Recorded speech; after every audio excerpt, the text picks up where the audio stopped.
I'm Travis Bader, and this is the Silvercore podcast. Silvercore has been providing its members with the skills and knowledge necessary to be confident and proficient in the outdoors for over 20 years, and we make it easier for people to deepen their connection to the natural world.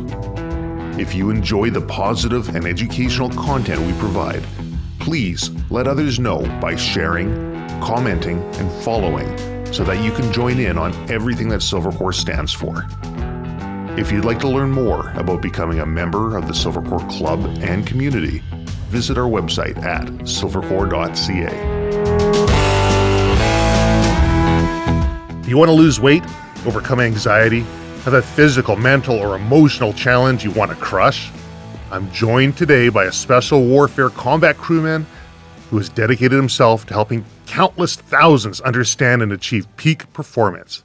He's a co-author of Building the Elite, the complete guide to building resilient special operators. Welcome to the Silvercore podcast, Craig Weller. Thanks, Travis. Thanks for having me.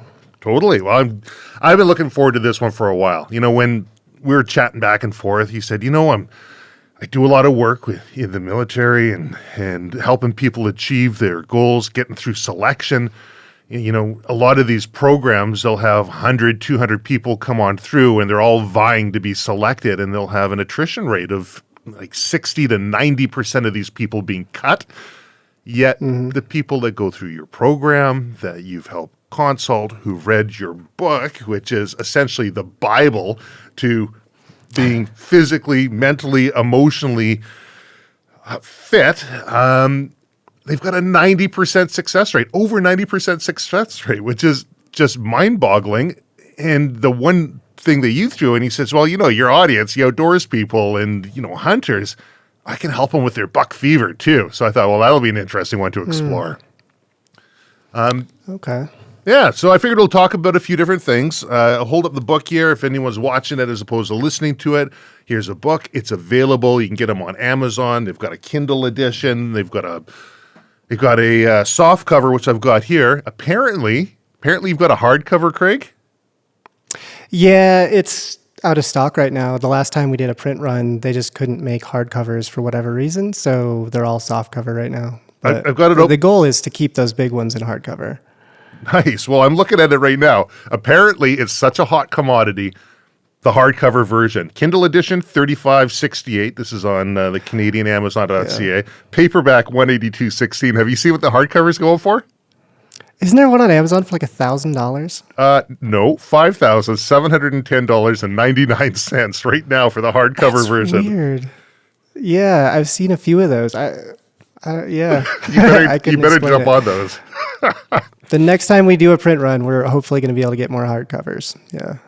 Nice. Well, clearly people find it valuable enough that it's a commodity that they feel that they can go onto Amazon and they can sell it for over $5,000, almost $6,000 for it. And when I say it's like a Bible of being mentally, physically, emotionally fit, it's a roadmap. But let's back up. Let's talk about you. Enough of me talking. How did you get into this? Tell me a little bit about your background and why you decided to dedicate so much of your life to helping others achieve these goals. So I was in the special operations community, and if you looked at my background, while I was going through the training pipeline, I shouldn't have been. I grew up in a tiny town in South Dakota. Didn't have access to a swimming pool, didn't know how to swim when I joined the Navy and volunteered for selection into a special ops unit, and decided I'd just figure it out along the way. So I learned how to swim while I was in the selection pipeline. And statistically, that I shouldn't have made it. Like the odds of me being successful there were tiny. And it took me a total of 2.5 years to make it through a pipeline that normally takes like 6 to 9 months for most people. Probably if you factor in boot camp and all that, maybe a year. Mm-hmm. I was about 2 weeks from graduating my first selection course, and I failed a timed swim, got rolled out. So I was a SWCC, a boat guy, special warfare combatant crewman. That's what I was in selection for. They rolled me out of the SWCC program, being my swim buddy, to a BUDS program, which is SEAL training, as an experiment. We were the first two that they had done this with, but they saw that we were far enough through training that we had The mental raw material, we weren't going to quit. We just didn't know how to swim. And I was at that point a year and a half in, and the only coaching I had aside from the minimal amount that I had to pass the screen test by 7 seconds on my last try was just try harder. All the instructors who saw me struggling in the water just told me to put out more, to get fitter and try harder. And once I rolled into the BUDS program, they had an actual coach, like a performance coach, who knew how to teach people how to swim. And it changed my life. Like the guy who watched me swim, me and my swim buddy, we did, I think it was a 1,000-meter swim test the first day. We simulated the swim that we'd failed. So we swam in boots and camis for 1,000 meters. And I got out of the water, and he told me that it was my parents' fault for raising me in South Dakota instead of somewhere with water, and that he could fix it. And he gave me probably 10 specific, measurable, quantifiable things that I could do better. And then he gave me immediate feedback on that while I was swimming 2 hours a day, 2 miles a day, roughly in that pool. So, roll my torso like this, put my head in this position, bend my arm like this, do all of these specific things. Instead of trying harder, he gave me ways to do it better. And within 2 months, I had failed the swim that I failed when I got rolled out of my first selection course, I failed by 1 minute and 2 seconds. And within 2 months of coaching with this guy, I passed that swim by over 10 minutes. 2 more months in that program, and I was one of the fastest guys in the pool. And it was just because I had the fitness and I needed the skill. And I got the skill. Wow. And so I went from there back into the SWIC program, graduated finally after 2.5 years, and I'd always been interested in human performance kind of stuff. And that selection environment specifically made me really interested in what it was that made some people successful and pretty much everyone else not. Like I literally saw thousands of people show up, try, and usually quit. And the factors that made them quit weren't just physical skill or physical ability. Because if physical ability was the factor, then I never would have been there. And the same held true for a lot of the other people I saw graduate. They weren't the best athletes. They weren't the gifted college water polo players, the D1 athletes. They were like farm kids. They were people that just weren't going to give up, and they, put together the skills well enough to make it through when they had all those other like non-cognitive traits. But I was really interested in how all those things came together, and in helping other people do that, so that other people who have the basic raw materials could be successful in those programs. Because it's a massive waste of lives, of manpower, to have people show up who have the pieces. They just need small amounts of skill or the right coaching, the right process, and they can be successful. And the way those programs work in a lot of cases are basically a lottery. Like you're either lucky and you show up having had the right background and the right skill training from some other setting, like you went through a college swim program or whatever, and you have it, or you don't. But it doesn't have to be that way. And it can be systematized, and you can know all of the capacities or skills that you need to make it through these processes, and you can develop them. Like every single one of them is knowable and learnable and developable. Developable? It's a perfectly cromulent word.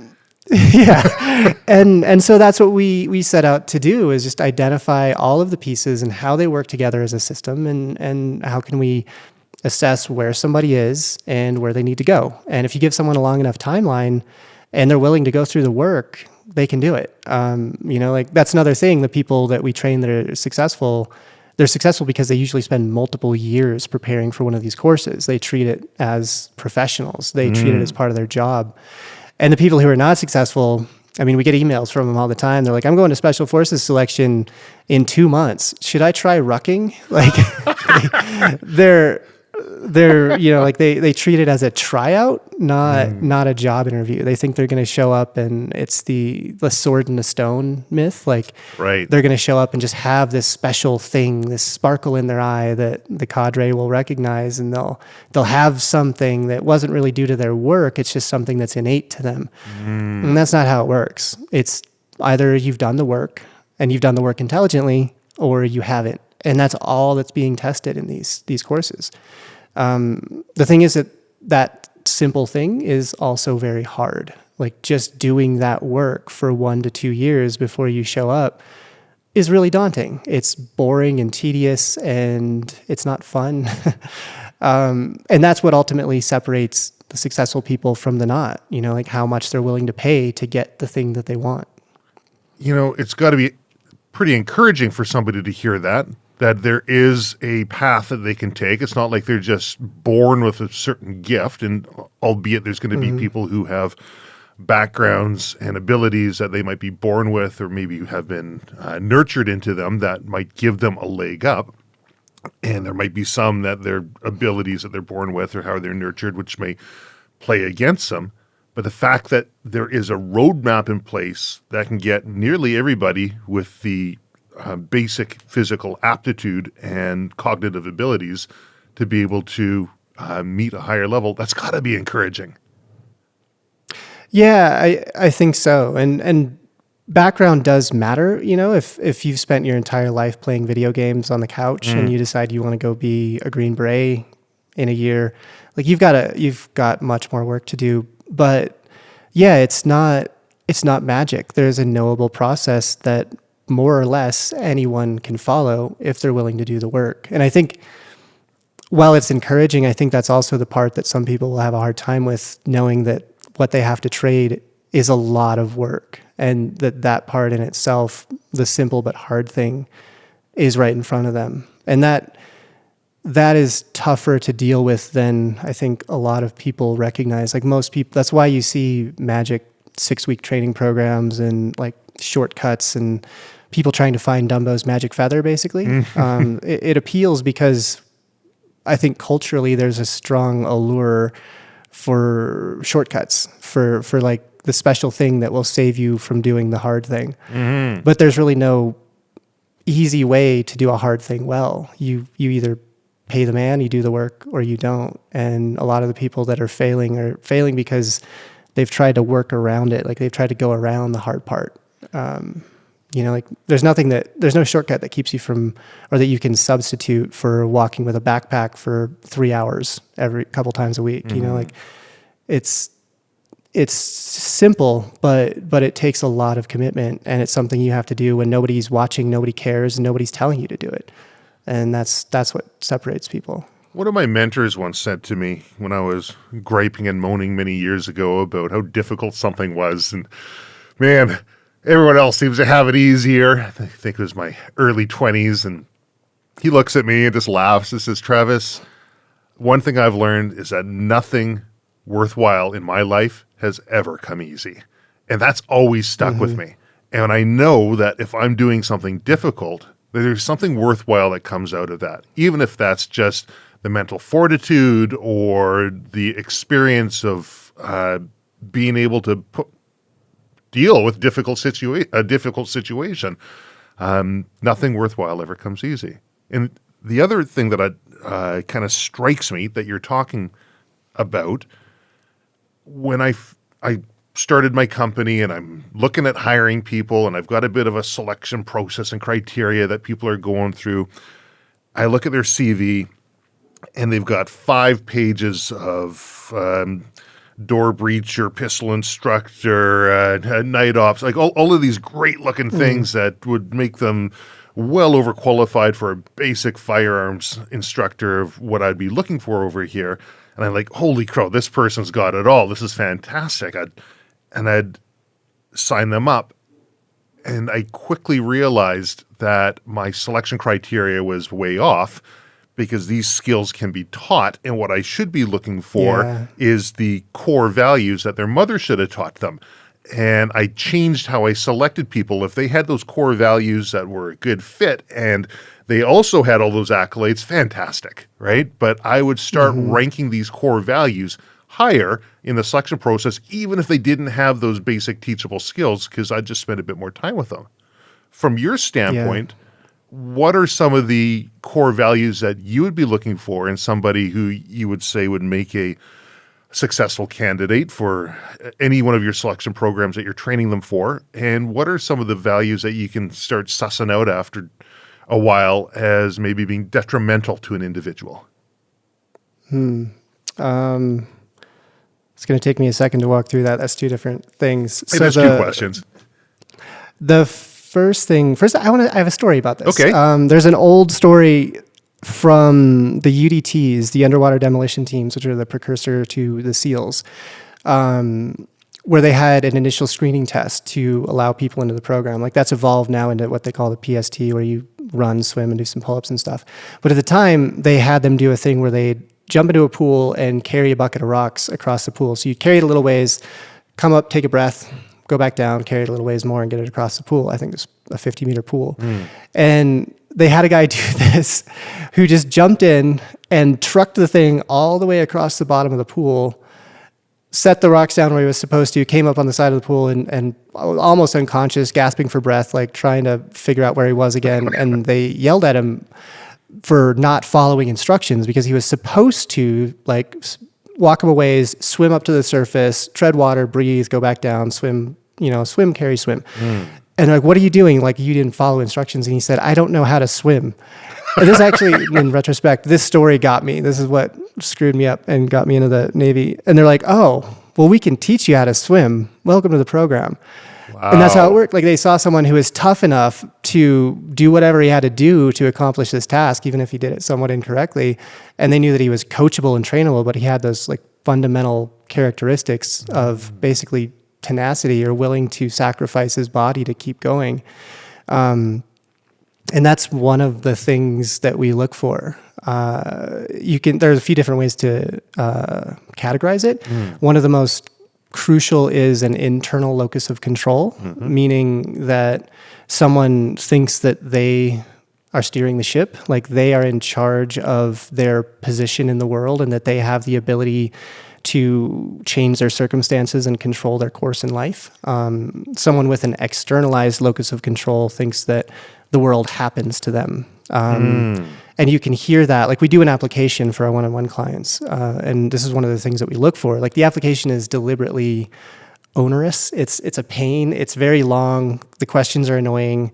And some of what we're looking for isn't even necessarily like the specific answers to the questions, but how they perceive the world when they answer them, and also just their willingness to go through the amount of work that this application requires. And we'll see it in people's language when they say, I got a knee injury, which means the injury happened to them. It came from somewhere outside of themselves. Where someone says, I hurt my knee, or I injured my knee. That implies that they were in control of that process. They could have done something differently. They could have understood a variable. They could have trained differently, moved differently, done something that was within their control, but they didn't, and they hurt their knee. It means that they're in control and they have an internal locus of control, where the person who said, it happened to me. I failed this thing because my knee got injured. When it's like something that comes from the outside, we'll see that trend. People pretty clearly skew one way or the other towards internal or external locus of control. And if they're heavily externalized, that means that they're not likely to control the things that they can, or they're not likely to work on the things that they can control. And that they're going to feel like a victim of their circumstances. And they're less likely to engage in active coping versus passive coping. So active coping means that you solve, or you address problems, or you solve problems by making them go away, by facing the problem directly. Passive coping means you make a problem go away by avoiding or ignoring it. So someone who kind of turtles up and just hopes it goes away and works itself out. Passive coping is immediately in the moment less stressful, because you're avoiding direct confrontation with the stressor. You're avoiding a challenge, but the challenge doesn't go away. The problem doesn't go away. You just push it off into the future, and it usually compounds and becomes worse. Yeah. So you can see that in someone's nervous system and the nature of their stress responses. When someone actively copes with a problem, they'll have to engage with a stronger sympathetic response, like a threat response or an engaged challenge response. And in the moment, they'll have a higher stress response. Like, their heart rate will be higher. That just means that they're more actively engaged. But as soon as that stressor has passed, or the challenge has passed, because they've dealt with it, they'll also have a more restful or relaxing baseline. So that person who has been actively coping with their challenges throughout the day now sleeps better. And when it's time to have dinner with their family and shut down and relax, they do that effectively. Where the person who's been coping through their day by avoiding and ignoring things and hoping they work themselves out, all of those problems are still on their shoulders somehow. They're still lurking in the background, and that person is going to have a higher baseline stress response. So they're a little more sympathetic, a little more stressed at baseline when they should be resting, when they should be sleeping. They don't dip as much. Their heart rate doesn't come down as much when they sleep, because they're keeping their problems in their lives. Like they're like basically filling a giant trailer behind them of their problems and carrying it around with them. We also look at just fundamental conscientiousness, which is basically doing the right thing when the right thing is hard. Conscientious people tend to be on time. They're prepared. They think through all of the factors that affect the outcome they're going for. So they're not the person who's constantly running out of gas, that always has an excuse for something, and they're also a little more prone to feeling stressed because they think about and actively deal with all of the little things in their day. Like the guy that that seems like he's always a little bit high, who's just never worried about anything, like, it'll be fine. Like he shows up 20 minutes late, or like he just does, like, screwing up doesn't bother that person. Right. They're kind of sloppy. That's someone who's low in conscientiousness. And that's one of the fundamental behavioral traits it's called a Big Five profile. So we have openness to experience, conscientiousness, extroversion, agreeableness, and neuroticism. And for someone looking to do a special operations role, the two that matter primarily are conscientiousness and neuroticism, or emotional stability.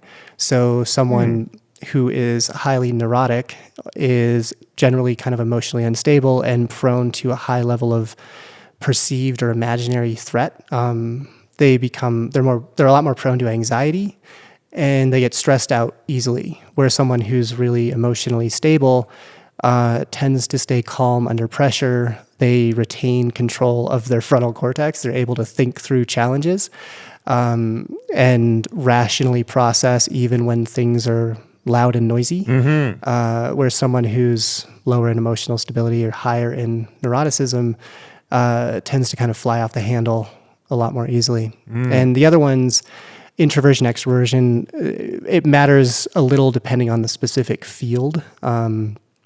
So Green Berets stereotypically work in teams, and they have to go work with foreign units and integrate or embed themselves with all kinds of other people.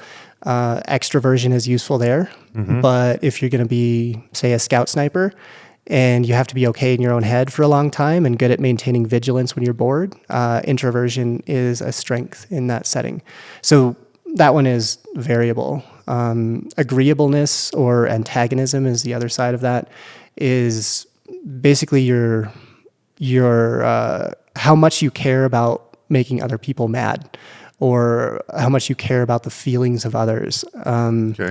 So people in the special operations community tend a little toward the low side, but usually not so much that they're terribly problematic socially. Right. If you're highly agreeable, you're like super into people pleasing, you're kind of a flag in the wind that gets pushed around by whatever social circumstances are around you. You don't hold your ground even when you know that you're right about something, but it's going to be painful to hold your ground. Like highly agreeable people will give up their own opinion or their own beliefs in order to go with the crowd, go with the flow, which, being very socially adaptable at that emotional level can be useful in some settings, but generally not in a special operations role. And the people you see who were really good at being sort of that social chameleon in a special operations role usually are doing that cognitively, not emotionally, meaning they don't necessarily have high levels of empathy, like emotional empathy, right, but they have very high levels of understanding cognitively. So they can still read what other people are feeling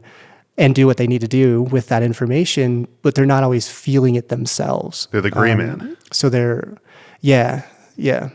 So what was the other?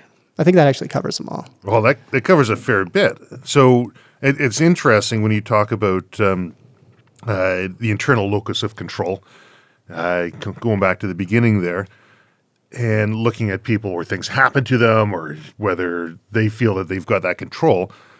I've always kind of, I've looked at it, if somebody is at a certain point in their life and they want to do something else and they want to achieve something higher and they say, I can do this myself, well, that's an ambitious individual, right? If they feel that it's within their control, if they figure it's up to other people to get them there, well, the boss has got to recognize me and give me a raise, or the government's going to have to ABC, well, that person's entitled, right? And I've always tried to make that distinction between the ambitious or entitled individual, how they both want to achieve something, but they have two very different ways they want to go about it.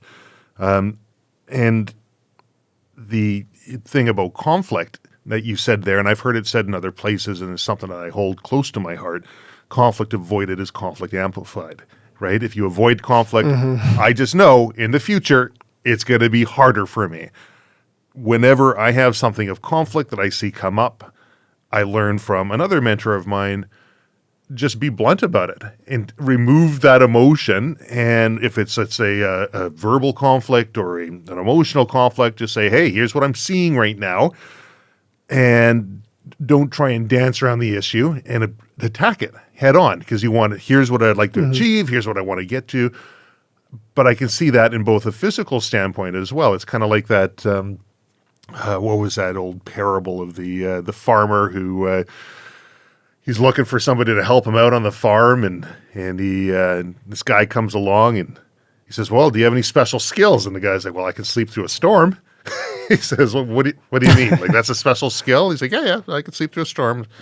All right, I'll give you a shot, right? Come on in. And anyways, he's got the guy working for him for a couple of months, and sure enough, a big storm comes in one day, and the windows are banging, and the farmer and his wife gets up, and they run out to check on the livestock, but all the livestock's squared away, right? They run to check to batten down all the hatches, and everything's all battened down. He's like, oh, I get it. He can sleep through a storm. He's conscientious enough right in the here and now to look after all of the little things that should things go sideways in the future, he doesn't have to worry about them anymore. And that's another one that I've always got it. Everything's taken care of on the farm. The husband and wife, they go back to bed. Everyone has a good night's rest, because although, like you're saying, higher level of conscientiousness will have maybe more neuroticism, or thinking, if I don't do this, then this could happen. I better make sure this is squared away. And that could lead to, and correct me if I'm wrong, but that could lead to higher levels of anxiety in the now, but very likely lower levels when it comes time to sleep. Lower levels in the future, because you know you have it squared. Yeah. So if you have someone who is highly conscientious but also neurotic, then you have that combination of, they're aware of all the problems and all the things that can go wrong, but it's really emotionally stressful, and they probably aren't engaging in active coping and doing like what that guy did and preemptively taking care of all of these variables that matter. There's a good amount of research on willpower and on what we perceive as being willpower. And one of the key findings in it is that the people that we think of as having great willpower because they're really effective in their day-to-day lives aren't actually using willpower. They've already set up the structure around them, and they're using different behavioral systems to take willpower out of the equation, so they don't have to force their way through the day. Like, they don't have to grit their teeth, slam a pre-workout every time, and like bare knuckle their way through the day. They have all these systems and structures in place so that doing the right thing becomes easier, and they're just kind of following the path that gravity takes them down. Where the people that we see as having lower willpower often are exercising a significant amount of willpower, but they're just fighting uphill the whole time because they've created systems and structures around themselves where they're naturally pulled out of or away from the direction that they want to go. Right. So it's like you're describing. Like I'm going to steal that parable. That's a really good example. Well, you and I, so a friend of mine, Sean Taylor, ex-JTF2, you know Sean as well. And what does he say? He just puts his program in and then runs a program, And that sounds like what you're Yeah. saying, right? Is this willpower? No, it's my program. I set it and I run it. My decision branching tree is narrowed. Does this work with my program or not work with my program? If it doesn't work with it, then I don't even have to think about it anymore. Is that one way of looking at what you're saying there? Yeah, that would be that combination of emotionally stable and conscientiousness. So like Sean is okay with, and he's so good at this that it doesn't even enter his thinking most likely, but the things that would detract him from doing what needs to be done don't really factor into his daily life. Like he's just going to do what needs to happen and move forward. And other people with a different structure who haven't practiced that kind of discipline of just consistently doing the right thing are more easily pulled away by whatever distraction they have or whatever comfort they need to keep, or the normal things that kind of bury us all. And Sean is a really interesting example of basically being a modern samurai and like just building his whole life around some kind of pursuit of excellence, whether he's running a coffee shop or writing a textbook or being a special operator. Like he's always been very good at focusing on those things and making them happen. Do you have a background in statement analysis? Because when you're talking before about looking at how people answer these questions, the injury happened to me or vice versa, do you have a background in that? Kind of, actually. We've never talked about this. I've done some work, I have to dance around this a little, with the intelligence community in detecting deception and a few different methods of that. I was part of a study grant learning methods of, I think I can say this, vetting beliefs was the name of the study, which was they wanted to know if someone said, I strongly believe this, to know if they were being truthful or not. And we've done some work. Some of it is public, some of it is not, on different methods of detecting deception. And actually the most effective versions of that often involve just basically that statement analysis. Computers are actually usually better at it than people, and they're using pretty simple methods. Type token ratios or just unique word counts and things like that can be very telling in a deceptive versus a truthful person. And a big takeaway from all of that work is that we're not good at it. And the people who think they're good at it are usually not. They're usually terrible. Yeah, they're the worst. Usually they spend so much time pre-rehearsing that their tells become just blatantly obvious. Well, there's that, but also the other side of it, the detecting side. People who think that they have a lot of experience and that makes them good at knowing when someone's lying. That gets into the whole field of research on developing expertise, on how expertise actually works. And expertise requires an accurate, immediate feedback loop. Most people don't have that, especially people who are trying to decide if someone's lying or not for a living. You often don't know if you are correct. But over time, people develop these pet theories and they feel like they have instincts, but they've never actually validated their instincts. So it's like if you had someone who's been shooting for 10 years, but the entire time they've never known for sure if they hit the target or not, they've been shooting for 10 years, so they think they're good at it. There's a very good chance that they could have developed terrible habits and like weird superstitions and things that don't work for them at all, but they've never had an objective feedback loop to validate or course correct them and steer them in the right direction. That's interesting. And that's true in a lot of occupations. So like the medical field, for instance, a lot of people, depending on the medical specialty, will actually get slowly worse at their jobs over time. But the exceptions to that are the people who have immediate, clear feedback loops. So surgeons, if you're a surgeon and you screw up, you know it immediately because your patient bleeds out, or like you see a tissue damage or something like that. But if you're, say, an X-ray tech and you're diagnosing cancer on an X-ray and you miss that diagnosis, like you didn't see something that was there, you have no way of knowing that. You're probably not following up with that person 3 years later. So you don't necessarily have a feedback loop that makes you better at your job or refines and retains the skill that you have over time. And that's true in that's true in the physical fitness industry. When you see people who are like, I've been training people for this for 10 years, like, it doesn't necessarily mean you're good at it. It just means you've had 1 year of experience that you've repeated 10 That's times. right. And you've developed pet theories. Yeah, I've said that numerous times to people in the past. Oh, I'm a 10 years of experience in whatever it might be. No, you've had 1 month of experience 120 times, right? Or 1 year of experience 10 times over, right? It's there's a difference between those two things. Yeah. You think of everyone driving on the highway next to you. Like most of them stopped getting better at driving maybe a year after they got their license. Like there was initially a learning curve, but then we all do this thing. It's called the hypothesis of par or hypothesis of tolerance, where we decide that it's good enough. And we go from conscious development of a skill into automated execution of that skill. And at that point, we no longer improve it.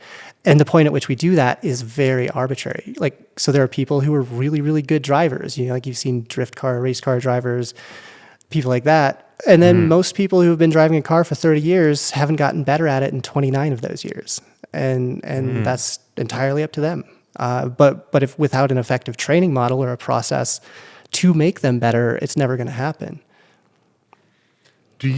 So with that background in basic statement analysis, like I remember as a kid, my father was a detective and he'd bring home different files, and one of them I was reading through, and it was at a hospital and there was a theft that had happened, and they gave the same form to everybody to fill out, and to try and spot the person who's lying by reading just one form was difficult, but when you read them all together in their entirety and compare them against, there's one that really, really stood out from the rest.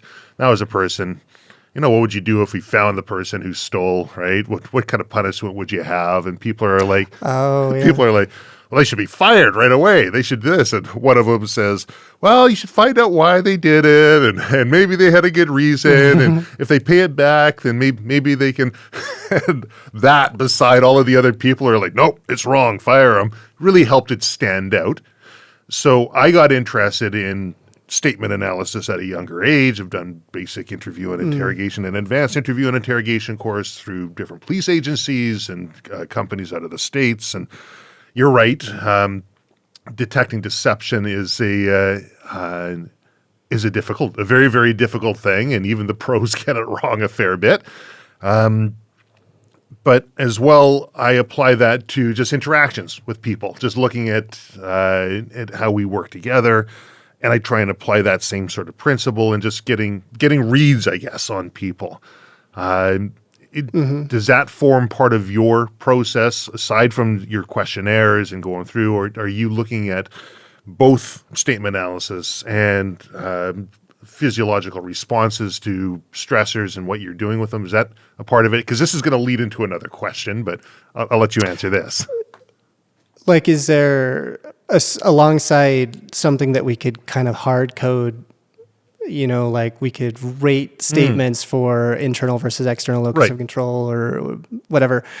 Are we integrating just a felt sense, like a kind of an instinct toward, to some extent, yes, I think we do. Generally, we're able to justify that using those criteria. We have that discussion every time we have a new applicant for coaching.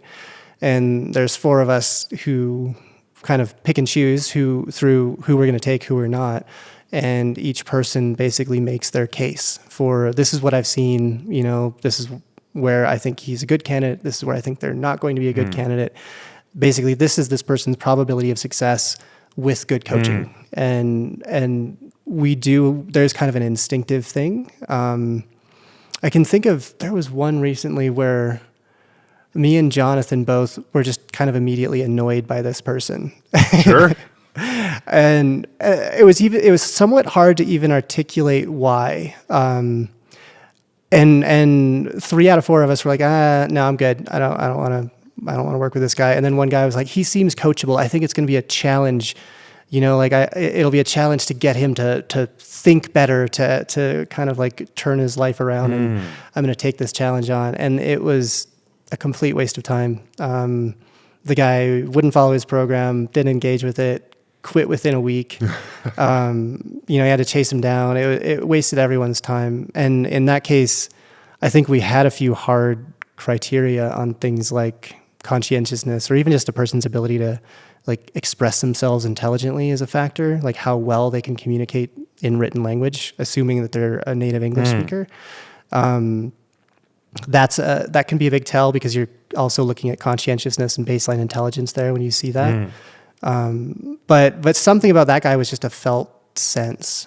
And I think we all kind of generally, for all those reasons I just described, try not to go too far into that, relying solely on like a gut instinct kind of thing, because that can be easy. That can easily be wrong if you can't also like hard code a reason for that sense, you know. But we've been doing it for so long that generally our felt sense, like our initial instinct, matches up with what the hard criteria would be anyway. Because you've received that immediate feedback or somewhat immediate feedback from repeated trials. Yeah. So we've had the feedback loops to like calibrate that felt sense. Like we've been doing this for a long time, and we've had a lot of repetitions on it, and we do have pretty good feedback on it. Like in this guy's case, where he's like, I think he might be coachable. I'm going to see this as a challenge to, you know, help this guy get his life together. And basically the feedback loop that guy got was we just turned down other people because we didn't have coaching slots who probably would have been more willing and able to do the work. We shouldn't have taken that guy because he wasted all of our time. You can always take the Tony Robbins approach. He's got somebody wants personal coaching from Tony Robbins. He's going to charge you an arm and a leg. He's going to make it hurt because if someone's willing to pay that amount of money, they'll be willing to put the work in required afterwards. It's his theory anyways. Maybe not. Maybe they just have a bucket of money and they can throw it around. Possible. Yeah, that is possible, but it is a good filter. Which is kind of tragic, you know, because we deliberately work with a market that is comprised of people who generally don't have a lot of money, and we adjust our pricing to account for that, knowing that, you know, like if you're a 20-year-old kid trying to get into special operations, like you're not throwing around a ton of cash. So like the coaching that we do, if we were working with like executives or something like that, would cost 3 or 4 times as much. But there is that thing where anyone, regardless of like their financial status, values more what they pay for, or values what they pay for to a greater degree. So if you give something away, even if it is someone, you know, they just lost their job or whatever, and they can't pay for it, and you start comping them a couple of months of training or something, like we've seen over the years, it is often true that if you don't charge people something enough that it hurts at least a little, they're not going to value it, which is just a tragedy kind of, because there are people where like I'd honestly prefer to not charge them knowing how much it hurts them to pay us when they're like in a tough financial place. And we do that sometimes, but it often doesn't work out because people stop valuing what they don't pay for. I had it's still something I struggle with, is valuing myself appropriately.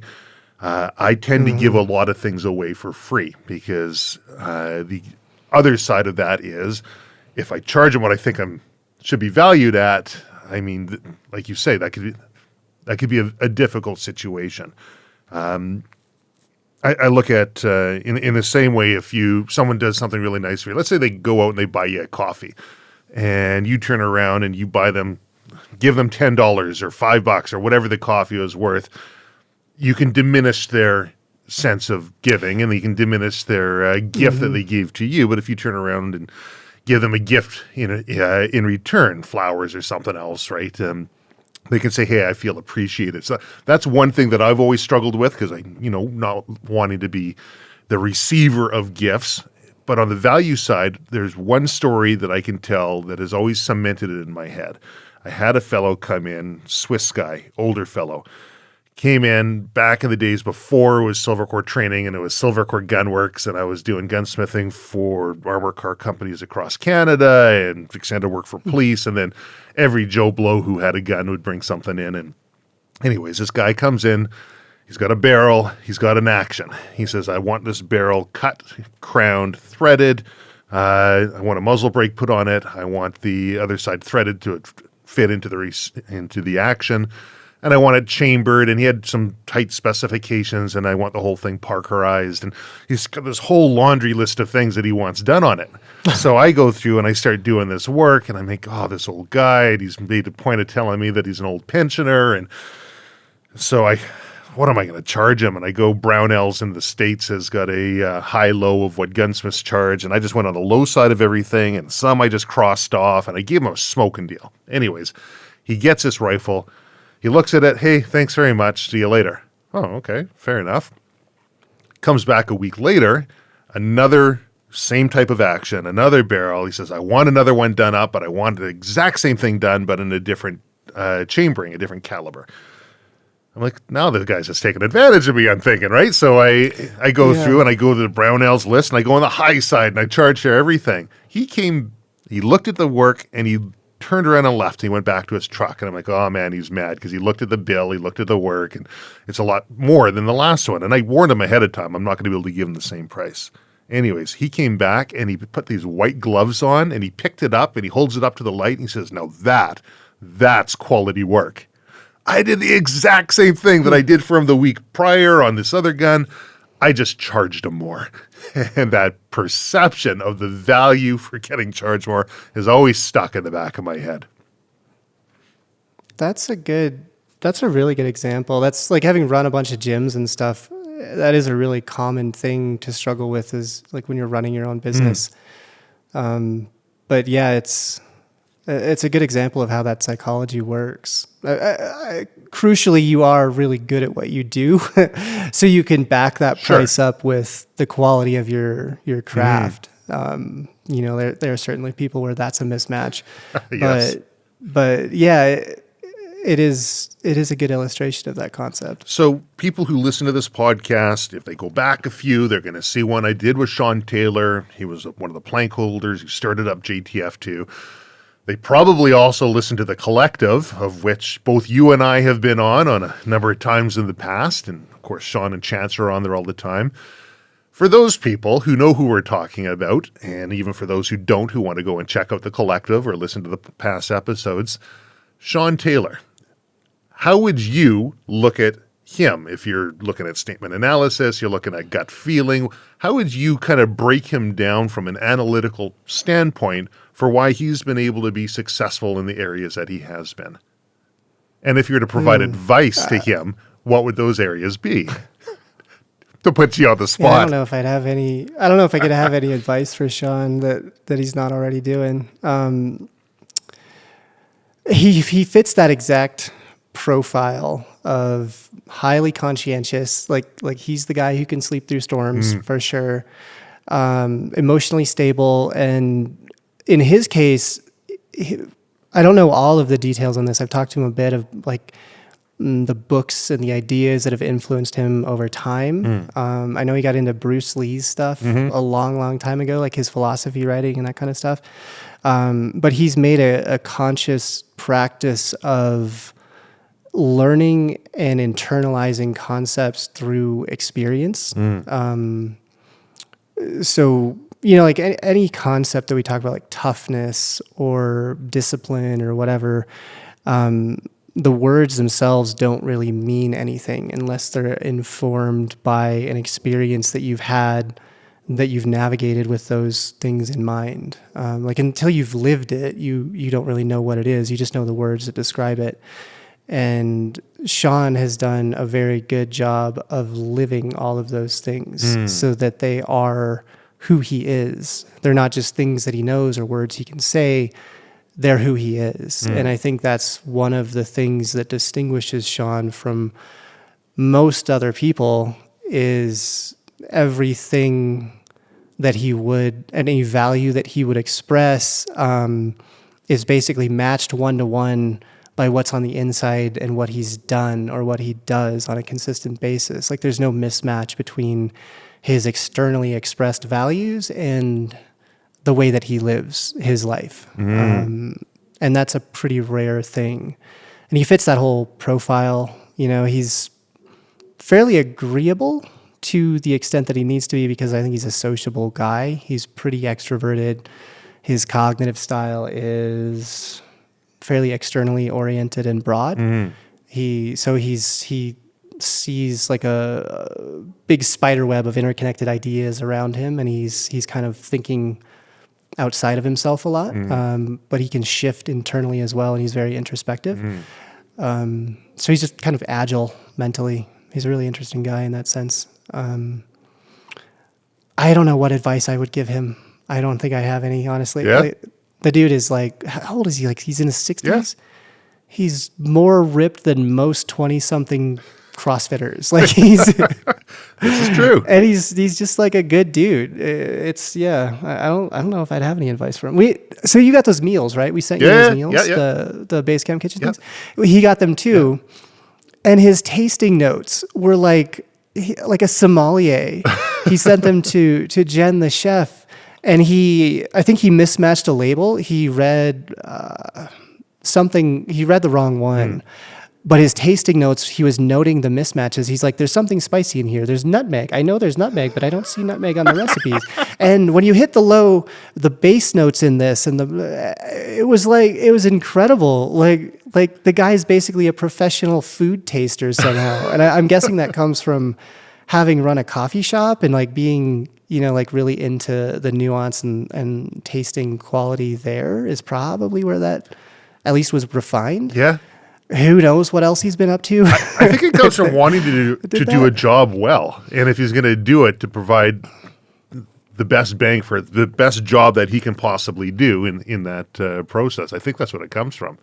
I know. Yeah, because I told him, like, you're hired. You're the new executive vice president of tasting things. and his response was just excellence in what I do, like excellence in everything I do. And I think that's it. Like he understood the assignment. Like, we're sending you these meals and we want better feedback than it was good, Right. Like, I ate it and I was full. Yeah. Like it was exactly what we needed. And yeah. Well, we had the first one today, so you'll be getting some notes on that one. And Nice. My wife's a chef, and so going to be getting some notes from that perspective as well. And just that's helpful. Yeah, that's what we need. So she's Red Seal chef for previously in a previous life. Now she's doing a lot of work with Silvercore since we got to a point where we needed her help. Oh, cool. So, you talk about mental toughness. A lot of people say, well, that which doesn't kill you makes you stronger. And I used to subscribe to that school of thought way back in the day when I was a kid. Oh, sure, the tougher it is, it doesn't kill me, makes me stronger. Maybe, maybe not. Maybe it just keeps compounding on top of you. And if you don't have ways to deal with it, you get beaten down further and further. And so at some point, I had to figure out some ways to be able to build processes for myself to, like you talk about that trailer that you drag behind you, to put things in the trailer, drag it to where they need to be, let them off, and keep on going. And so I can get further. What would you suggest for a person who wants to be mentally stronger? Are there some steps that you would point a person towards to increase their mental strength? Yes. Some of it will depend on a personal profile because the recipe isn't the same for everyone. So you'd have to understand where you struggle, what specifically you struggle with, and then work to address those things because that can be different for everyone. One thing that's commonly misunderstood is that first of all, the concept of toughness is a lot more limited than some people make it out to be. Toughness is essentially goal fixedness, which means you're just going to keep badgering away at something until you accomplish it or it kills you. But the problem is that it can go both ways. So toughness should be paired with adaptability and an intelligent approach to what you're doing. There's that saying, if you're going to be dumb, you better be tough. But it would be better said that if you're going to be tough, you should be smart as well. Otherwise, toughness is just going to kill you. Like, you're just going to keep doing something wrong over and over, or doing it the unnecessarily hard way over and over until you figure out a better way to do it. Like, you could think of me swimming. Like, I was mentally tough, trying harder and harder to swim really badly when all I needed to do was do it better. And more toughness or more fitness wasn't going to help me out of that situation. Didn't you almost drown? Repeatedly. Drowning was like a weekly event almost. Like I lost consciousness in the water several times. I would get these terrible migraines because like the long swims might take 90 minutes and I'd be hypoxic the entire time. So I'd have like these terrible headaches from 90 minutes of hypoxia, which is probably really bad for your brain. It's not showing on you yet. We'll see how you age. So far, we'll give it time. Yeah. But another piece of that, like like how do I become mentally stronger thing? I think you actually touched on this, the idea that, what was it? Problems suppressed. A problem suppressed is a problem Amplified. Amplified. Yeah. It's a really good expression. Emotions or emotional health are an integral part of being more resilient or tough or whatever you would say. Because if you're getting through life by numbing and ignoring emotions, they're going to come back and they're going to be stronger, and you're not going to have the skills to handle that. And even reasoning or like decision making happens with the aid of emotions. If you look at someone who's trying to make a decision without any input from emotions, you're looking at a person who's pretty significantly on the autism spectrum. And that's what that does. That's where that decision making comes from, where they're overwhelmed by everything because they don't have an emotion that helps point them in the right direction and shortcut that process. And even when we're detecting danger, we're recognizing patterns. Most of that happens subcognitively or emotionally before we're consciously aware of it.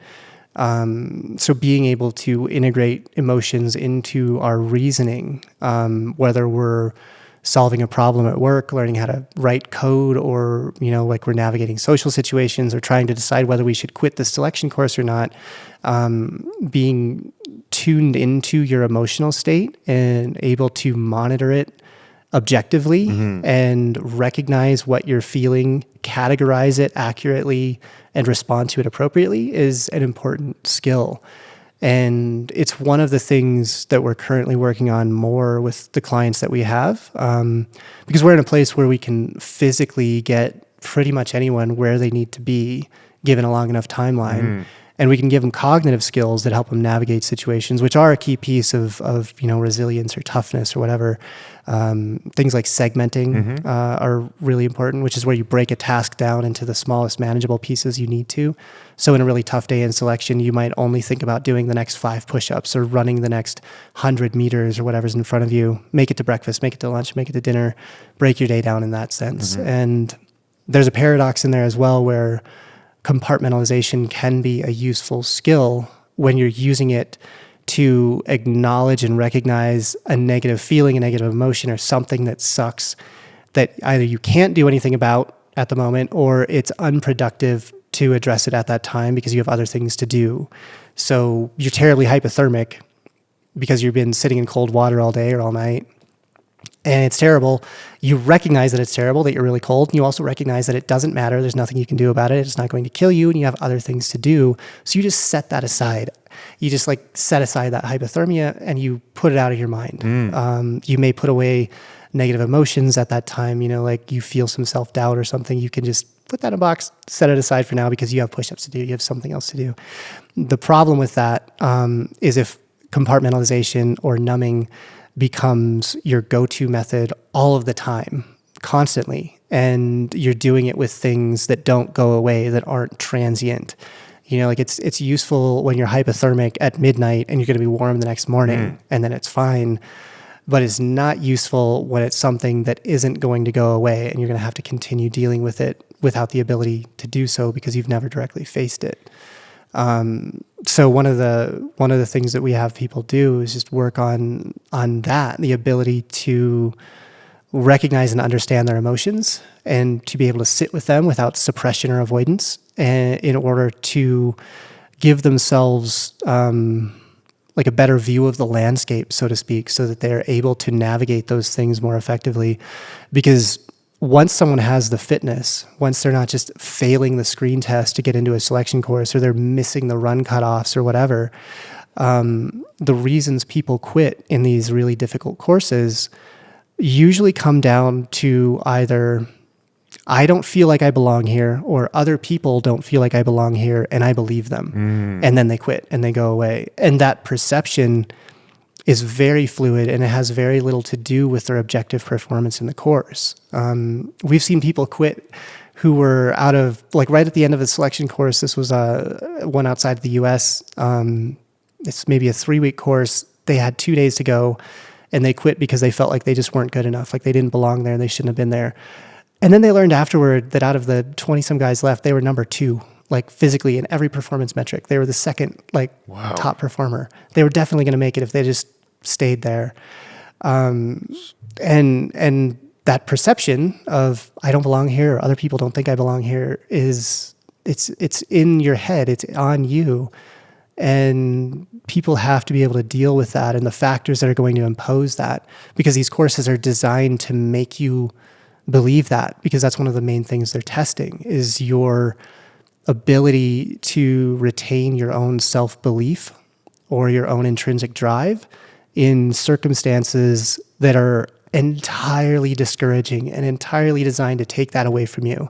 And if you have someone who still believes that they're capable of moving forward and that they deserve to earn their place when that entire system is trying to break them down and take that belief away from them, then you have someone who's very strong.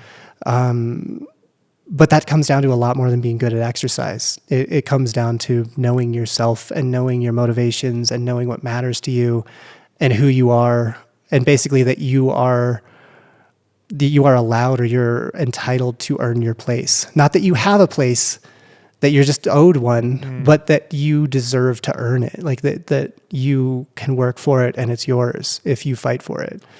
And that's where the fit people who are otherwise qualified tend to break. It's just they become emotionally discouraged. So those would be emotionally based decisions that they're making. And yeah, like so many people, like how do you differentiate between running away from something or running towards something that's more desirable? Being able to differentiate, I'm quitting because I can't handle it, I'm just not good enough, people don't like me, to I'm quitting because there's actually a better path for me to go forward. And that's one of those things that people will rationalize in their head, right? Oh no, it's not because I wasn't good enough, it's because I can do better work over here. Like that's a tough piece of the puzzle, I got to imagine, for not only for the individual, but for you to be able to be working with people. Well, and it can be true. Sure. I mean, that's part of what these courses are doing. Like if you're in the middle of all that chaos and pain and like people are yelling and you're doing push-ups and you just realize like that's kind of what your job's going to be like anyway. Like that's something that a lot of our people who have graduated and moved on, we talk to them after about what their job is like and what they wish they had known. They're like, the hard part isn't over. Like these selections are designed this way because this is what the job is like. Like you're still going to be cold, wet, and miserable as a professional, like with that pin on your chest. It's not going away. And so if you're in that environment, and not just because of the physical discomfort or the emotional discomfort, but you're just like, this lifestyle is not for me. And I would much rather do something else. Like I have skills or capacities or interests, things that I'm good at that fit in a different box than this, then leaving that course is the right decision, and you should go do that. But like you said, we're really good at rationalizing our excuses, and you can see people doing it over time, because usually quitting, people build up to it. They kind of test out their story, their narrative, their excuses, and make it okay in their head. They'll test it with their friends a little bit. And they build that rationalization. And if it's just that, if it's just like giving yourself a comfortable reason to give up on yourself on something that you actually wanted, but you're not quite willing to pay for, then I mean, it's still a good thing that you're not in the course, because that's not the kind of person they want in those courses. But I'm kind of losing the thread here. But I hear you. It is a useful It is a useful thing to know those things about yourself. Well, it's one of the pieces of the puzzle, which when you brought up, modern day samurai, I remember Seblevois, I think you know him as well.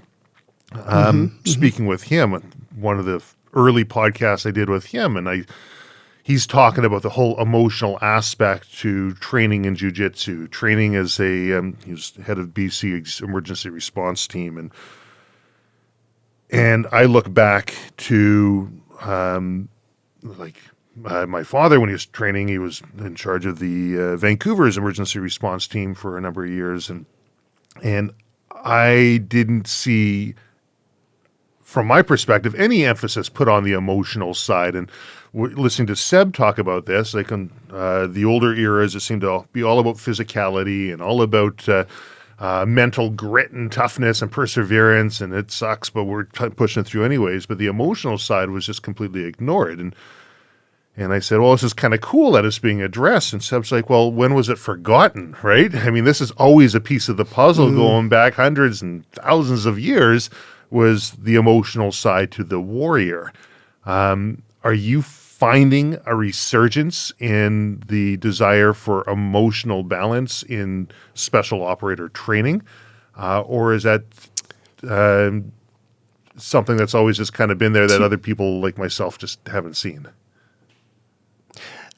There's always been a thread of it. It depends on the community a bit. I think it's always been there within certain people. But we're seeing a resurgence in it, I think, now, because we're post GWAT would be the US term for it. Like, we're post all these 9/11 forever wars, and we just destroyed our special operators for 20 years, throwing them into endless combat deployments over and over and over. And we're seeing the guys that are coming out without physical injuries are often still not okay. And there's a growing awareness that if you want to have a functioning home life, if you want to have functioning relationships, if you just want to feel okay with yourself, that you have to take care of those pieces as you go. And I think that awareness has been driven by multiple decades of failing to do so effectively, and us seeing the negative results of that, of people who either burn out within their community or they leave their community and they can't really function that well anymore. And it's because they stayed good at exercising, but they let everything else die off. And we've realized that we could do better at that we can have people who are not just physically fit and good at exercising, but that are also still emotionally fit and capable of being good family members and good friends and socially okay and okay with themselves. And there is a shift toward that, I think. And the selection courses are also changing a bit in most cases, where they're looking a little more at the complete person. A lot of times, I think even Sean's early days, some of his courses were largely based on just surviving short-term physical brutality. And you can get people through with a particular personality type who can do that. But now they're starting to look a little bit more at the whole person and how they're going to interact with a team, whether they're going to become a criminal later on, like these kind of things. Yeah. And the selection criteria are different. So there are courses now where a lot of people can make it through physically, but they're still not going to be chosen. They're not going to be selected. And that's going to be based on some kind of social dynamic thing. How they do in an interview, how they do in a contrived social setting, places where their sociability and emotional health, even just interviews with a psychiatrist, are going to factor into whether they get the job or not. So even for people who don't particularly care about it in itself, they're recognizing that it might be necessary for them to get what they want. Yeah. So they're working on it just for that reason. Well, wouldn't a higher level of psychopathy predispose an individual to maybe be a little bit further along the wouldn't it allow somebody to be able to approach these challenges a little bit more easily? Yes, depending on the challenge. Yes. Okay. The courses that really rely on physical brutality, I think, do skew a little more toward sociopathy or psychopathy, possibly. I'm not well versed enough in some of the diagnostic criteria for that. I think psychopathy isn't really its own DSM category. I think you'd mostly put those characteristics under sociopathy. But the courses, BUDS in particular, SWIC is somewhat similar. It's modeled after BUDS. Relies pretty heavily on just physical brutality and physical perseverance. And those can skew more towards sociopathic types or people that are very, very good at compartmentalizing for a short amount of time, relatively short amount of time. And it does not emphasize social dynamics for the most part, and often not in a very positive way when there are social dynamics. Like there are things in, say, BUDS where there's a lot of shuffling, people trying to game the system and get into the right boat crews and put the perceived weaker people into these boat crews or put the stronger people into their boat crews. Like there's a lot of like social shuffling in kind of a Lord of the Flies way, but not in the way that, say, SF, Special Forces Selection, emphasizes like sociability and group dynamics and your ability to communicate as a leader. And they put a lot more emphasis on peer reviews and things like that, where they tend to get people through who are a little more emotionally balanced. Where some of the programs that rely more exclusively on brutality as a selection criteria, some level of sociopathy is helpful in those. And that doesn't even necessarily mean that it's a bad thing. Like you can have that personality type, which is basically the ability to withdraw your emotions from a situation until it's over, and do pretty well. Like you also see that in surgeons, judges, in trauma medics, in executives. Where like some level of psychopathy or sociopathy can be an adaptive or beneficial personality type in those settings. Like if you're a trauma surgeon and you're working on like a gunshot wound and you're covered in blood, like if you allow the emotional stress or the emotional implications of that situation, like you just saw this like wounded person's loved one hand them off to an ambulance or like, you know, if you're a trauma medic, that might be what you're seeing. If you allow that to cloud your decision-making or stress you out so much that you can't think well and do your job and keep your hands steady while you're doing a surgery, like you're not going to do your job well, or you're going to burn out. A lot of those jobs are very prone to vicarious trauma, where you start to absorb the weight of the trauma that you're processing and dealing with.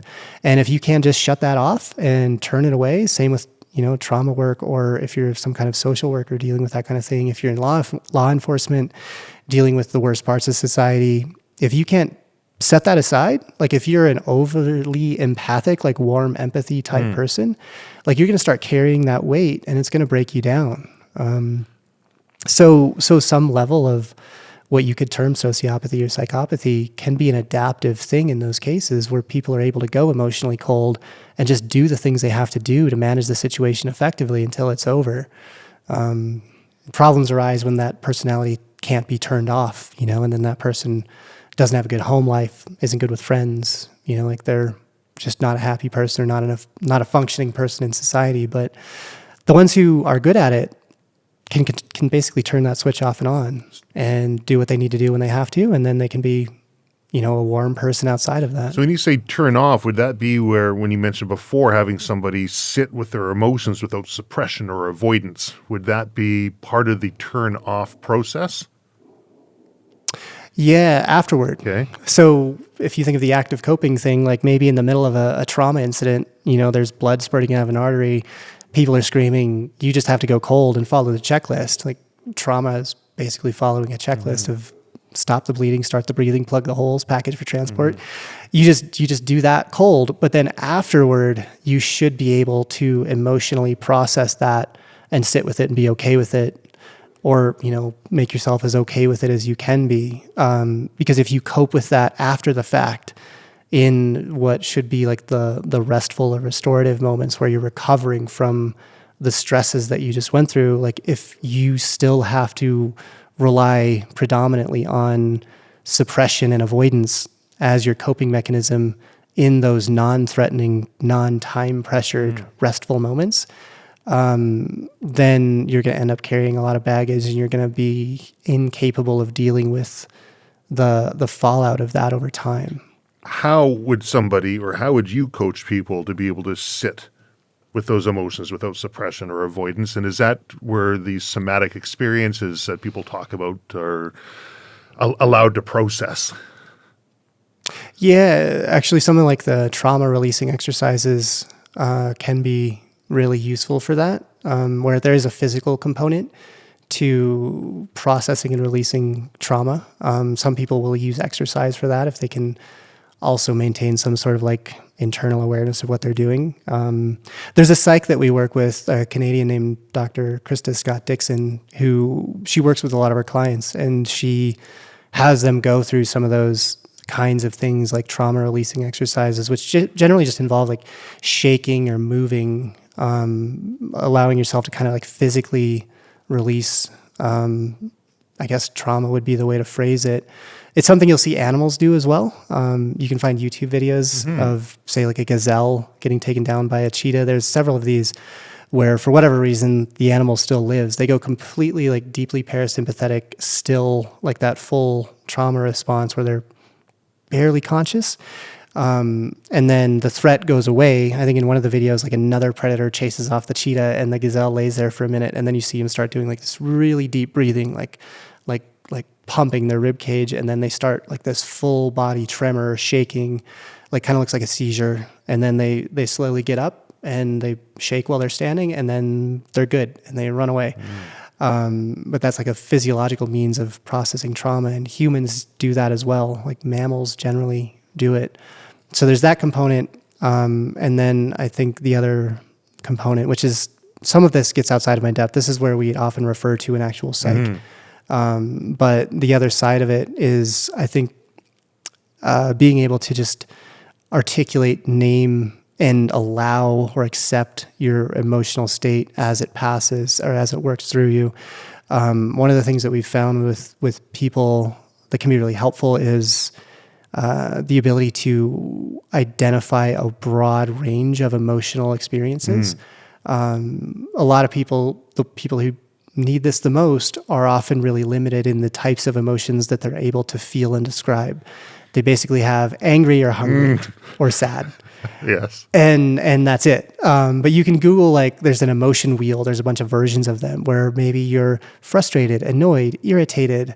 There's all these different gradations of emotions that we can experience. And one of the things that we'll have people work on is just to be able to more accurately identify the emotion that you're feeling, to not even do anything about it, just sit with it, recognize it, and understand it, and try to connect it to the physical sensations in your body, because most emotions have a physical component of some sort.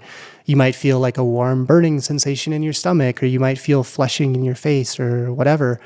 And if you can learn to link those physical sensations to the felt emotions, then you'll usually have a better vocabulary of emotions at your disposal, and you're able to kind of calmly sit with them and just allow them to be until they go away, until they work their way through. And in a lot of cases, if you're someone who's dealing with, like your job involves trauma or something like that, or you're just dealing with like a highly stressful work environment or one of those things, working with a pro, like working with an actual psych, is a useful thing to do to help you navigate that process.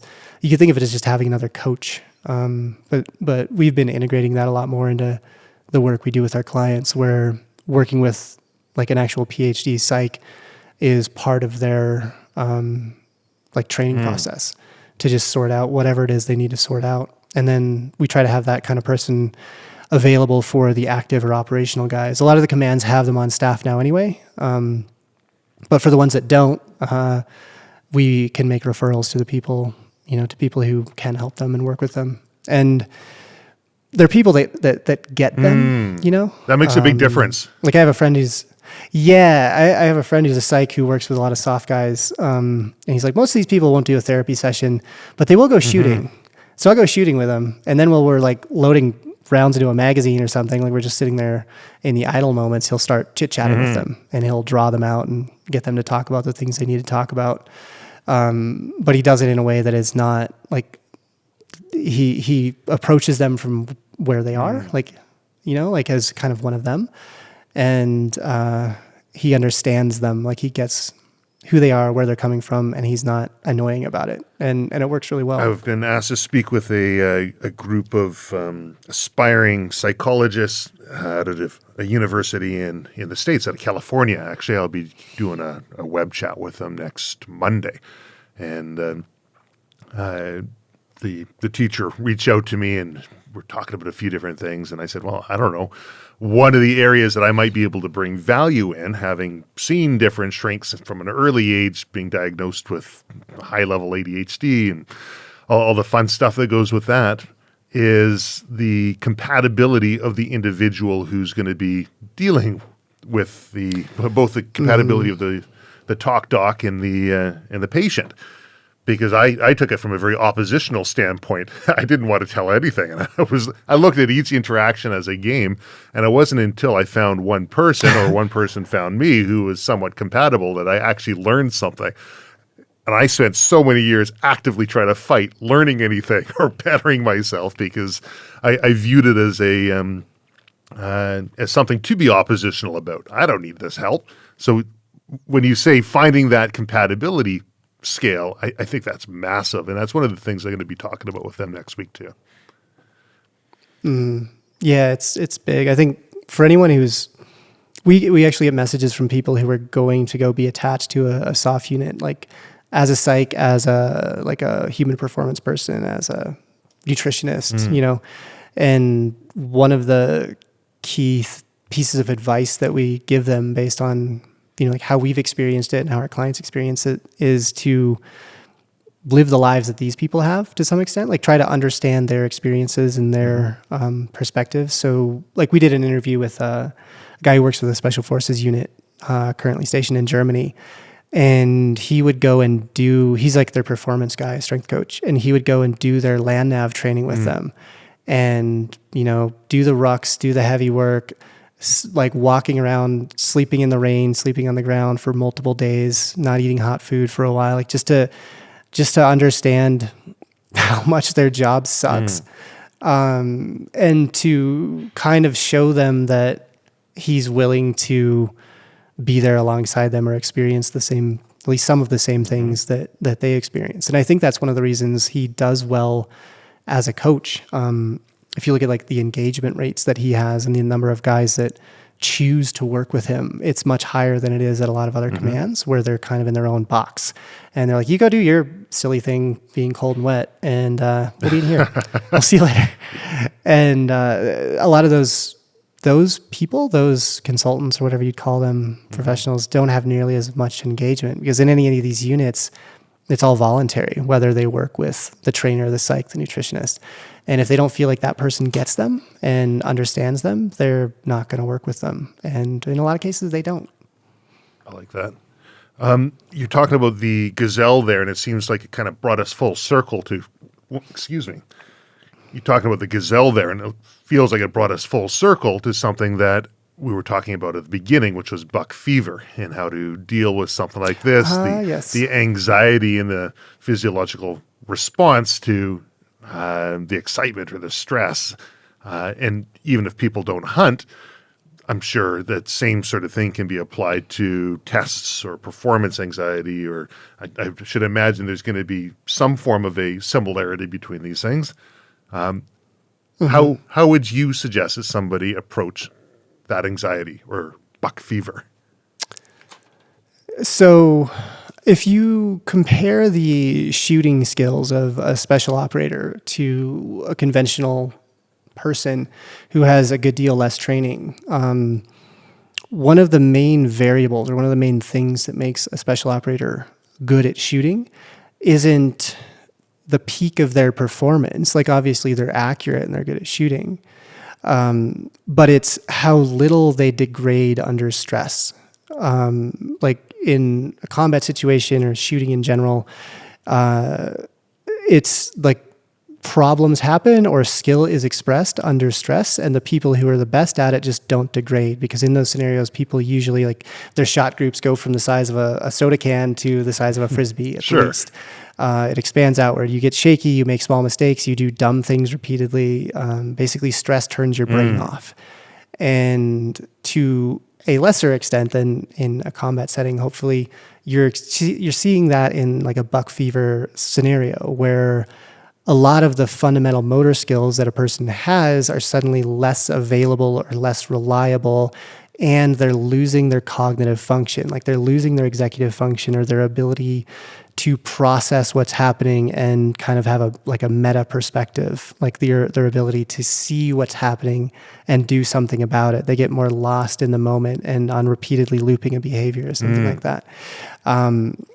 So there are two aspects to that. One of them is just improving all of these fundamental skills to a high enough level of skill that they can be automated and relied upon. So we talked earlier about how we all kind of arbitrarily relegate a skill to good enough at some point, and at that point we no longer really become better at it. So one of the first steps here is to just become a really good shooter, and all of the other skills that are involved in hunting, which you probably know better than I do. I'm assuming camouflage, stillness, not making noise, all that kind of stuff, is knowing these things well enough that you can automate them and they're good enough to get the job done. Like, they're where they need to be, and they can also degrade a little and they're still reliable. So that's also like fundamental trigger control, all your safety kind of stuff as well. Like, that's where a lot of problems happen too, is you haven't practiced those kind of things, and now people are accidentally shooting themselves in the hand or whatever. So the other side of that, once you have developed a skill well enough that it can be automated at a high level, is to go through a process called stress inoculation or stress inoculation training, where you're not really improving the peak of the skill, but you're improving your ability to retain and recall or execute that skill under stress. So you're becoming a little more like that special operator whose shot group doesn't really open up even when their heart rate is pounding, even when they're stressed out, and there's a whole bunch of things to process. There are a lot of other components to that as well, like kind of supporting things, like just your aerobic fitness is a supporting factor in that because it helps to affect your cognitive function. But primarily, you want to start integrating stress inoculation into your training by understanding and managing your stress response while executing a skill. So you go from, say, shooting on a static range to introducing physical, or to the extent you can, a little bit of emotional stress. And your goals as you do that are to recognize and understand your own stress responses. So we go back to the stuff we talked about with like the emotions wheel and understanding like the physical symptoms of a given emotion. Like in this case you're experiencing, you could just tag it as buck fever, but you're also feeling some kind of pressure. Like you try to identify the physical sensations of what it is that you're experiencing. So you recognize that your heart rate is racing. You can hear your pulse pounding in your ears. You feel your blood pressure go up. You feel your chest rising. You feel sweaty palms. You feel all these things. Like, and the better you get at that, the more rapidly you'll be able to recognize those, or the earlier in the process you'll be able to recognize them, which means the earlier you'll be able to start to mitigate them or do something about them. So once you can recognize the patterns of your own stress response, you learn to control them or learn to like kind of get ahead of them a little bit.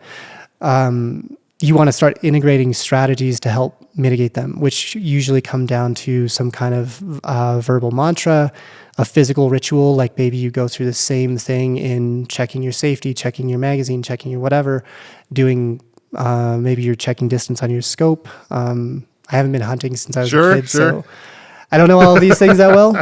But you want to learn like the little physical rituals you're going to follow.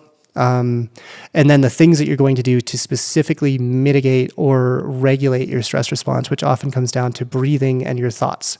So thoughts make feelings, and whatever happens in our minds is going to happen in our bloodstream.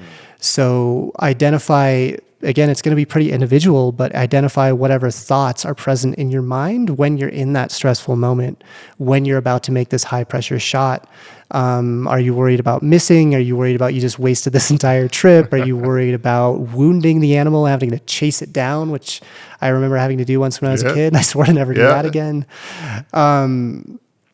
All of those things, learn to identify those things and then do something about them. So depending on what the specific thought is, learn how to redirect that or recalibrate that. So if you're looping negative thoughts, like in your self-talk about, I'm going to miss, I'm going to screw this up, I'm going to waste this trip, I'm going to embarrass myself, learn how to replace those thoughts, because we can't really attend to more than one stream of conscious thought at a time.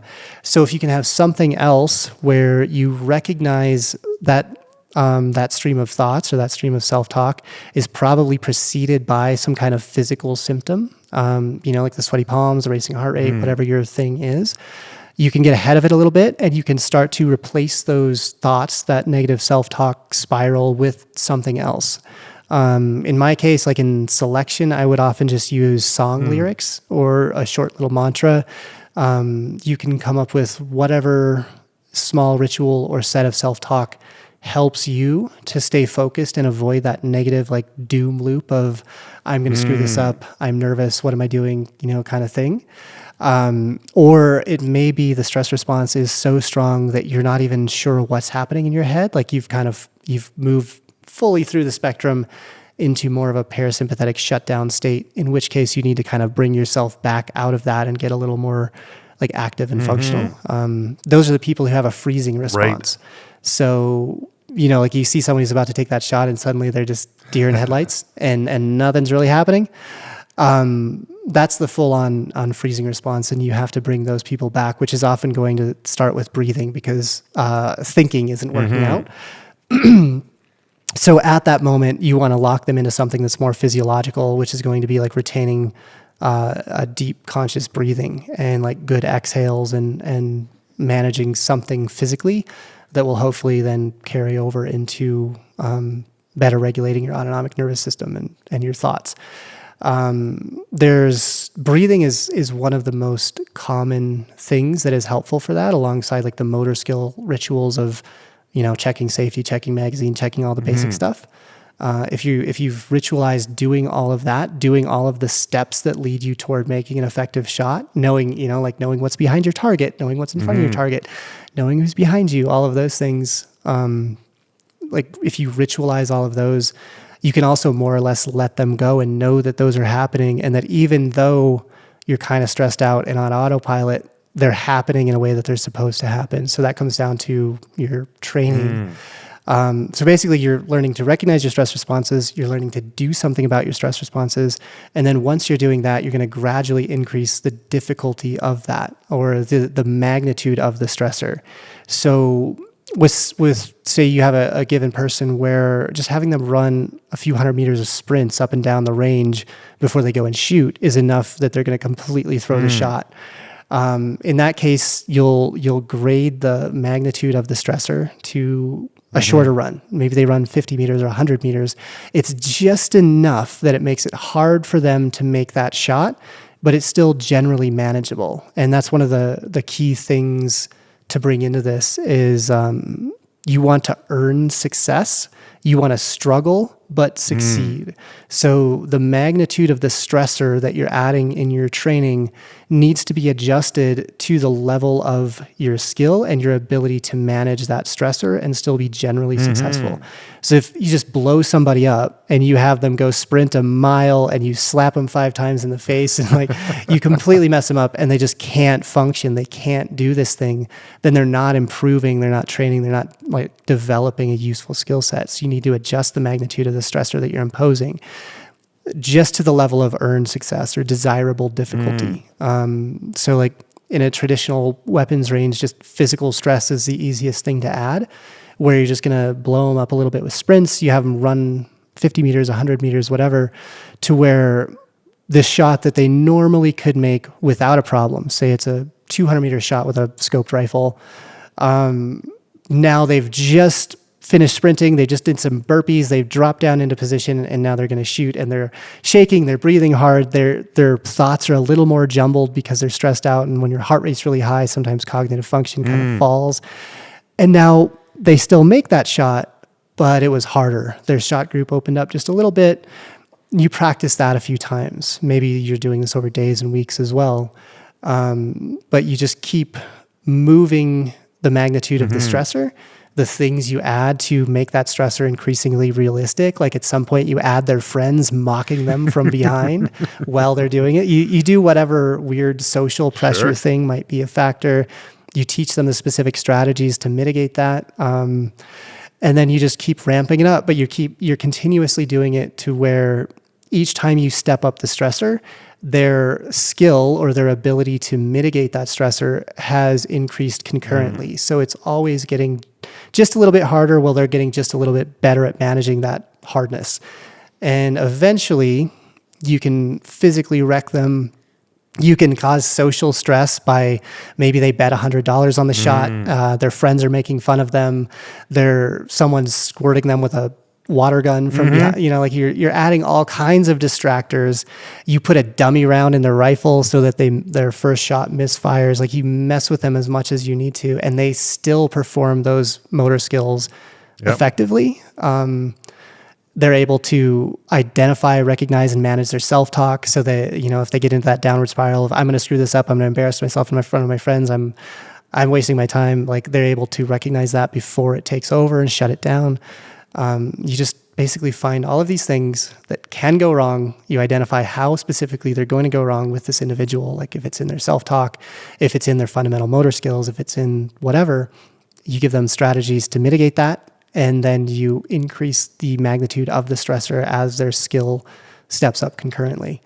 That's basically how it happens in the military. We impose stressors in a different way. Like there's a lot more leeway in the military to torture people. But that's basically it. A lot of the reasons that people like special operators are really good at shooting is just because they've done basic things over and over and over under increasing levels of stress. And they've learned to manage their stress response while they were doing them. And eventually you get someone who's just kind of unflappable no matter what's going on around them. Like it's dark out, it's cold out, the wind is blowing, it's raining, your boots are full of sand, whatever. None of it sways you. But you have to do it in stages, and you have to do it where you're earning success each time. You can't just overwhelm someone. That makes sense. I really, really appreciate that systematic approach in your answer, which matches the systematic approach that you take through your book, Building the Elite. It's a blueprint. It's essentially from A to Z of what a person needs to do in order to be able to be the complete guide to building resilient special operators. And it really is that. So we've talked about a fair bit. Is there anything that we've missed? Is there anything that we should be talking about that we haven't talked about? We talked about stress inoculation. I think, did we cover stages of motor learning kind of stuff? We didn't, no. Okay. So that ties in really, it meshes with the stress inoculation concepts. So we learn in a sequence. If you remember, say, learning to type, any basic skill, like typing is a common one. That's where a lot of the research is at. When you first started typing, you had a very high error rate. You made a lot of mistakes. It took up all of your mental focus to just type a word out. And you were probably very slow and deliberate, like hunt and peck, one letter at a time. You thought about the letter A, then you thought about the letter B, and you worked it out. That's called the cognitive phase of learning. So you're learning kind of the basic rules of how the thing works, and then you're learning the smallest possible pieces of how to put it together. So you can think of how that would happen in like learning to shoot as well. Like, this is where the magazine goes. This is how you know that it's facing the right direction. This is the safety. These are the basic safety things, like finger off trigger, all the kind of stuff that you have to know with a weapon. And at first, when you give someone that, it's very slow. Like all of their attention is on it. You are making the training environment where you're setting it up so that a mistake is acceptable and safe. So at first, someone's learning to handle like a clear and safe weapon when they're putting their hands on it. They're figuring out what the buttons do. They're learning not to put their finger on the trigger when they're not supposed to, so that if they make a mistake, because it's likely that they will, they're not going to push around through something. Like they're not going to accidentally shoot someone. As you start learning, you start to automate those things. They just become part of the process for you, and they're no longer as fully conscious. And you move into what's called the associative phase, which is where you start to see things in bigger chunks or patterns. So that's where the amount of cognitive focus comes down, because some of those skills are automated. So when you're typing, you're maybe no longer going letter by letter. Now you can type out an entire word or even an entire sentence without really thinking about it. It just happens. And you can be distracted, or you can think a little more, or you can talk to someone for a second while you're typing without losing your spot. You're putting together the bigger patterns, and you're integrating things that you were previously doing one by one are now like a bigger chunk of behaviors. So the way a person, unholsters their weapon, puts a mag in, all of that, has their finger in the right place, weapons oriented in a safe direction, all of that just happens because they've drilled each single step of that a whole bunch of times, and now it's just one automated chunk. And that's where you can also start adding more complexity. So now they're unholstering, loading, checking clear and safe. They're doing the things that they need to do, and it just happens. And they're adding other steps. They're moving towards an obstacle, or they have multiple weapons. Maybe they're making it more complicated. That's the learning stage for the most part. That's where you have a conscious feedback loop, and you're trying to increase the number of things that you can automate at a high level of skill. So maybe you maybe have multiple targets. Maybe you have dummy rounds or like deliberate failures. So you're practicing failure drills. Like that's another big part of, I don't know how much it comes up in hunting, probably not as much, but like with military weapons training, you're dealing with failures. You're dealing with misfires or stovepipes or whatever goes wrong, so that you can very quickly handle it and just keep shooting. And the people who are really good at it, a misfire doesn't matter. It doesn't slow them down at all. Where with a novice, suddenly they push the magic button and nothing goes bang, and they don't know what to do, and they're stuck. But as you get better and better, you can handle more of those deviations, you can handle more disruptions, and you're consciously working on all of those things. Like maybe you're working on specifics of your shot. So you're working on not anticipating recoil or milking the trigger or doing whatever thing you might mess up. And you're doing that with a feedback loop. So you're doing some kind of drill to know if you anticipated the recoil, or if you milked the trigger, or if you did whatever. And you're getting repetitions of that. Like I did in the pool. Like I was trying to bend my arm a certain way with each stroke. And if I did it wrong, some guy in a blue shirt would tap me on the top of the head and tell me I screwed it up and to do it better. And you do that in loops. Eventually, you hit that phase, the hypothesis of par, the hypothesis of tolerance phase, where all of those things that you were working on and consciously improving are automated, and they're just part of what you do. If you're watching a really good shooter, most of what they're doing is now just fully automated. The thing that's in their head is basically shoot this course, respond to the dynamic targets, like do the thing. And everything else that's happening, their trigger control, their failure drills, all of that stuff is well below their conscious thought. It just happens. That's the autonomous phase. That's the third stage of motor learning. And that's where you want to be for performance. So you're out on the hunt, you're shooting this animal that you spent years training to do this thing. You've done all this weapons training, or you're in the military, you're on a deployment, you're doing a mission. Like that is where all of that skill development, like learning how to manage your emotional, your stress responses while you're executing these motor skills, like all of that has been developed in the cognitive and associative stages. And now it's all automated and you're just doing the thing. That's where you want to be for performance. But once you're in that stage, you're no longer improving, because you're not conscious of how you're executing that skill. You're not breaking it down into smaller pieces. You may not be paying as much attention to the feedback loops. You may have internalized those feedback loops well enough that, like, if you're in a performance setting and you suddenly realize you anticipated recoil, or your breathing got off, or something happened, like you might be able to also automatically correct those things. but typically our performance environments are not learning environments. We don't display a skill and develop it at the same time. We practice something and then we perform, or we develop something and then we display it. And those two things are distinct. You can't really do both at once. So being in that associative phase, or that slow, clunky cognitive phase, which even as a good shooter might come up if you're on a new weapon system, using a new optic, shooting a new course with a different style, something like that. Like, you might still be in that slow, step-by-step kind of the crawl phase. Like, you'll see in the military, shoot house people like doing CQB go through this stage, even as really experienced professionals, where they're literally walking and very slowly doing each one of the things they're going to do as they clear a room. You have to go back into that stage in order to pick up a new skill and then refine it. And distinguishing between those stages determines how much you're going to learn and how many new things you're able to learn. Because if you automate skills and you stop thinking about the components of them and how to make those components better, if you go from the associative phase to the autonomous phase too quickly, and then you just go and you're just shooting to shoot. You're shooting to see what you hit. You look at your score, you're happy or sad, you move on with your day. You're not getting any better if you're just going through the motions and doing the thing. So if getting better at it is part of your goal, then you need to bring yourself out of that automated stage, the autonomous stage of motor learning, to where you're again consciously thinking about the individual components of that skill, where your limiting factors are in that skill, and how you can improve them with a lot of repetitions with an immediate feedback loop. So you're working with a shooting coach.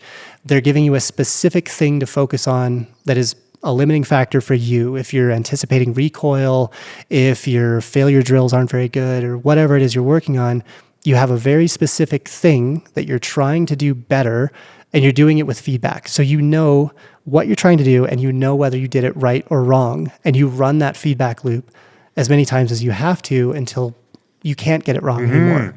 And then you can go back to the autonomous stage and go shoot for funsies and just see what kind of score you get. But if you're trying to become better at it, you have to bump yourself up and down through those stages. And the people who get stuck, who've been shooting for 10 years and haven't got better for 8 of them, have automated those skills, and they've just been shooting to shoot without going back into those associative, like learning-based stages where you have a conscious practice, a mental model, and a feedback loop. Craig, that's absolutely amazing. I really, honestly, I could talk to you for hours. You have so much information, and I know you're going to be back on the podcast again.